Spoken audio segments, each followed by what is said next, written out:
e tradicionais sofrem para oferecer boas condições de trabalho para os jovens. Olheiros europeus ainda buscam mão de obra aqui. Os clubes de empresários que tentam moldar os brasileiros à maneira europeia de jogar. Aqui no Fragata a gente encara um grande desafio, agregar essa relação que o jogador brasileiro tem com a bola e o entendimento do jogo. Hoje vamos mostrar a luta dos clubes brasileiros para evitar que os talentos saiam cedo do Brasil. A partir de agora, o terceiro episódio da série A Base.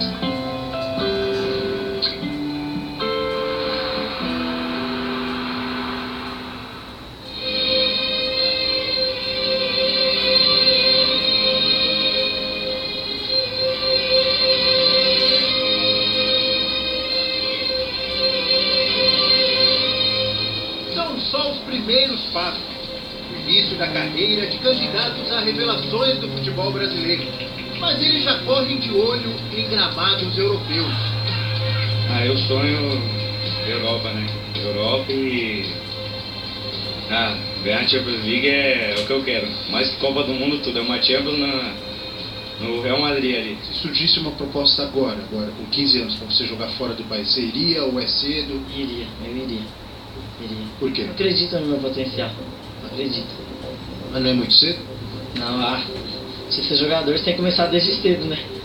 Eu acho isso. O sonho de jogar no grande clube do Brasil hoje fica em segundo plano. Bem diferente do passado, em que alguns dos nossos maiores craques se formavam no clube de coração e queriam jogar por amor à camisa. Essa relação é muito forte. Eu queria aparecer no juvenil, ser titular do time de cima, e realmente aí você já tem seleção brasileira. Hoje vocês nem pensam em seleção brasileira. A seleção brasileira é segundo plano. Se me chamar, chamou, eu já estou lá fora, já estou resolvido. Os casos de identificação de um jogador com o clube brasileiro são cada vez mais raros. Todo mundo quer Barcelona, Real Madrid, todo mundo quer Europa. Melhores salários, estádios lotados e os holofotes do mundo para campeonatos disputados pelas maiores estrelas do futebol são alguns dos ingredientes que atraem cada vez mais jovens jogadores brasileiros.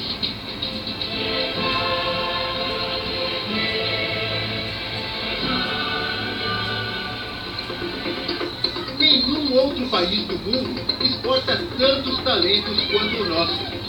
A informação vem de um relatório divulgado em agosto pela FIFA. De janeiro de 2011 a junho de 2014, 199 atletas com menos de 20 anos de idade deixaram o Brasil para tentar a sorte no futebol europeu, em negócios que totalizaram mais de 240 milhões de reais. Sandro Orlandelli, hoje do Santos, por 11 anos foi o olheiro do Arsenal da Inglaterra nos gramados brasileiros. Entre os nomes que indicou está o volante Denilson, hoje de volta ao São Paulo, clube que deixou aos 18 anos de idade para jogar por 5 temporadas no Arsenal. Ele explica por que os jovens representam um bom negócio para os europeus. A ideia é comprar os jogadores antes mesmo de eles se destacarem nos principais clubes daqui. É o que os olheiros dos clubes da Europa chamam de jogador potencial. Guarde bem essa expressão, jogador potencial. Jovem, barato e que ainda pode ser moldado ao estilo de jogo deles. A predominância dos clubes organizados, eles têm um orçamento anual, e eles sabem, por exemplo, a gente pode investir em 3 jogadores que são produto final. E o restante a gente vai investir em potencial. Mesmo as grandes potências como o Manchester United hoje têm buscado isso. O dinheiro que parece pouco aos europeus é a salvação de vários clubes aqui no Brasil.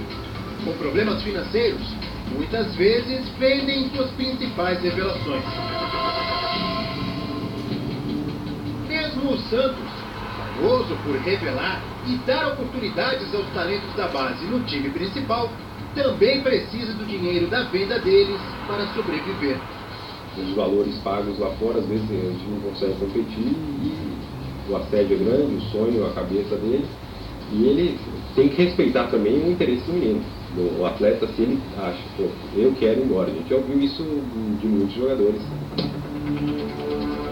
A comparação dos orçamentos de clubes europeus e brasileiros mostra a diferença. Em média, nos principais clubes do Brasil, 23% das receitas saem da venda de jogadores, atrás apenas dos direitos de transmissão, que representam 32%. No Barcelona, a venda de jogadores representa pouco mais de 6%, enquanto 36% são da venda de produtos e marcas associadas ao clube. Quando a gente compara, por exemplo, com os clubes europeus, está muito claro que, ainda que os clubes vendam atletas, no caso do Barcelona, que você citou, com 6%, eles vão utilizar um recurso para contratar novos atletas. Eles não usam esse recurso para fechar o orçamento, para aumentar os seus ganhos. Os seus ganhos vêm do marketing, os seus ganhos vêm da exploração do estádio, novas mídias e os direitos de transmissão. Então os clubes brasileiros hoje dependentes de 3 ou 4 fontes de renda, enquanto os europeus têm 30, 40, 50 fontes de renda dentro dessas grandes receitas. É por estar longe de alcançar este sucesso na busca por outras fontes de renda que os clubes brasileiros dependem da fabricação de craques para conseguir se sustentar. O Goiás é um dos clubes brasileiros com mais tradição na formação de jogadores, e o dinheiro arrecadado com a venda de jovens talentos é usado para melhorar a estrutura das próprias categorias de base. Foi assim que o clube comprou, construiu e agora pretende reformar o centro de treinamento que ocupa 80 mil metros quadrados no centro de Goiânia. Desde 1983, com a saída do meia Luvanor, até a recente ida do lateral Douglas para o Barcelona, os rendimentos que os diversos jogadores revelados pelo clube trouxeram se tornaram essenciais para a manutenção do time principal. E hoje eu diria que todo atleta do Goiás, revelado nas categorias de base, desde que haja uma proposta financeira que seja interessante ao jogador e ao clube, ela é mais do que exequível. Neste cenário de compra e venda de jogadores, aparece a figura dos empresários. Eles ganham porcentagem na transferência dos atletas, e são acusados por muitos clubes de forçar a saída dos jovens talentos, de olho no dinheiro. Nós tivemos a ocasião que tivemos que impedir a entrada de pessoas desse tipo nos nossos campos de treinamento. Mas eu acho os empresários necessários no mundo do futebol, porque são eles que negociam os contratos de jovens atletas, que eles não têm condição intelectual de negociar uma renovação de contrato, um primeiro contrato de trabalho, tem informação muito humilde. A Lei Pelé, criada em 1998, quando Pelé era ministro de Esportes, facilitou a intermediação de empresários na transferência dos jovens talentos para o exterior. Antes, os clubes eram donos do passe do atleta por tempo indeterminado. A lei extinguiu o passe e criou os direitos federativos e econômicos do jogador. O clube é dono dos direitos federativos, mas os direitos econômicos podem pertencer a empresários e investidores. O jogador só pode assinar seu primeiro contrato aos 16 anos, e o tempo máximo deste vínculo é de 3 anos. Por conta da Lei Pelé, você acaba fazendo um contrato de longa duração, porque senão, ao final do contrato, o jogador tem passe livre e abandona o clube e migra para um outro clube, sem você receber nada por conta de todo aquele preparo que você teve. E ninguém tem uma bola de cristal para saber qual é o jogador que vai dar certo ou não. Então a Lei Pelé pode ser boa para o atleta, principalmente para o empresário, mas para o clube de futebol ela é devastadora. Formar um jogador é um trabalho caro. Um clube como o Corinthians investe hoje 42 milhões de reais por ano nas categorias de base, um recorde no Brasil. Em seguida vem o São Paulo, 38 milhões. O Vitória investe 29 e o Vasco 27 milhões de reais por ano. Se você conseguir colocar pelo menos 2 ou 3 jogadores por ano no profissional, você vai ter um retorno muito bom. Mas, sem a garantia do retorno do investimento nos garotos, os clubes cedem cada vez mais cedo os direitos econômicos dos jogadores a terceiros. É o que diz o empresário Wagner Ribeiro, envolvido nas vendas de Lucas e Neymar, as duas maiores da história do futebol brasileiro. Os empresários, normalmente, eles são procurados pelos clubes para venderem seus jogadores. Então, quando eles jogam que o empresário quer levar o garoto, isso é uma forma de justificar para a torcida. Porque, no fundo, eles querem vender. Os clubes brasileiros, 99% são deficitários, estão no vermelho, estão aí, ó, com a corda no pescoço. Vários clubes brasileiros tiveram de fatiar os direitos econômicos de seus jogadores profissionais e da base. Eu acredito que hoje pelo menos 85% do mercado brasileiro esteja na mão de investidores, isso é, 85% dos atletas que atuam na primeira divisão do futebol brasileiro tenham seus direitos fatiados entre os seus clubes e os investidores. Foi o caso de Neymar no Santos. Ao ser vendido aos 21 anos, o Barcelona teve de desembolsar 284,5 milhões de reais. Desse total, 56,5 milhões eram referentes aos direitos econômicos e federativos. Esta quantia ficou dividida da seguinte forma: 5% para um grupo de investidores, 40% para outros investidores e 55% para o Santos, o equivalente a 31,1 milhões de reais. Mas a FIFA acaba de proibir essa divisão. No prazo de 4 anos, só clubes poderão ser detentores de direitos econômicos dos jogadores. O ideal é sempre o clube ter a maioria do percentual para que ele possa sempre ter o controle da situação. O Palmeiras é um dos clubes que começam a se adaptar a essa realidade. Em 2013, de um total de 44 jogadores do time sub-20, apenas 4 pertenciam 100% ao Verdão.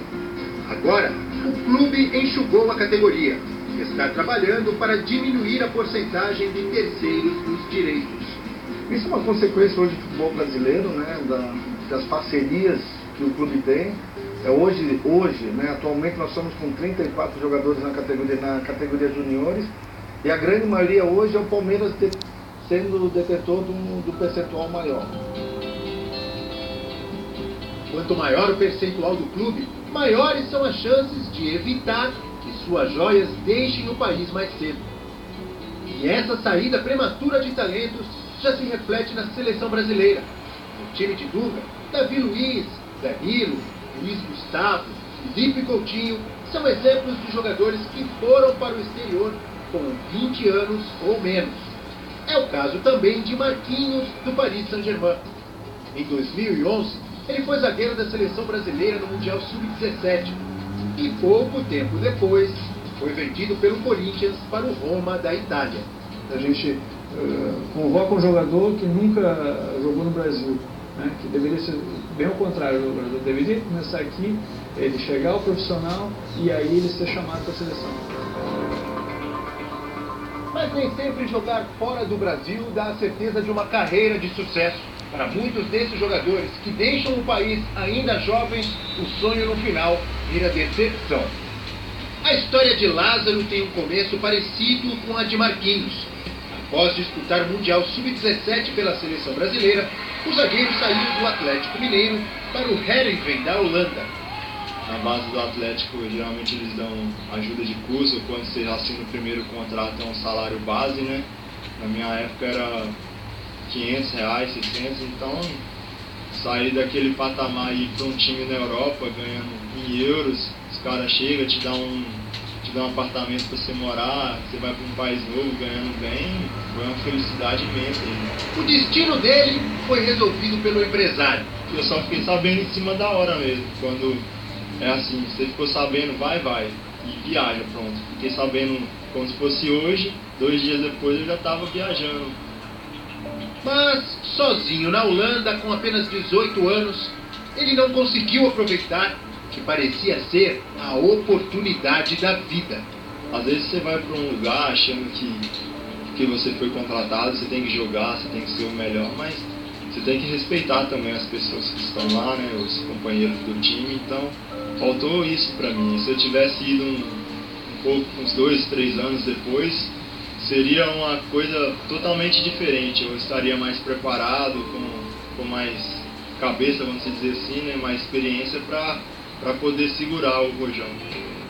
Depois da experiência na Holanda, Lázaro defendeu clubes pequenos no Brasil e passou até pelo Bahrein, no Golfo Pérsico, antes de chegar ao América de Natal, pelo qual disputa a Série B do Brasileiro. O caso dele é mais um exemplo de uma estatística que chama a atenção.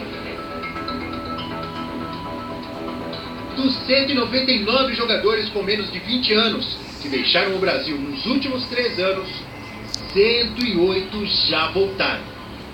Para a realidade do futebol exportação mudar, seria preciso que os clubes brasileiros oferecessem melhores condições de emprego. A realidade de salários milionários é para poucos, e mesmo clubes da primeira divisão não conseguem pagar em dia. Fazer com que estes grandes lances dos nossos craques sejam vistos em gramados do Brasil. Manter aqui os talentos que temos. Desafios colocados aos clubes brasileiros, a quem gosta do futebol e quer ver sempre por perto os grandes craques. Se a gente consegue oferecer condições de uma Champions League numa Libertadores, ele não vai querer sair. O Campeonato Brasileiro, se a gente oferece condições de um Campeonato Brasileiro como é oferecida na Premier League, ele não vai querer sair. Está sendo uma oportunidade para a gente também, na questão técnica nossa, que é a nossa responsabilidade, na questão estrutural. Poxa, é uma oportunidade, vamos melhorar isso, a gente consegue deter esses jogadores aqui.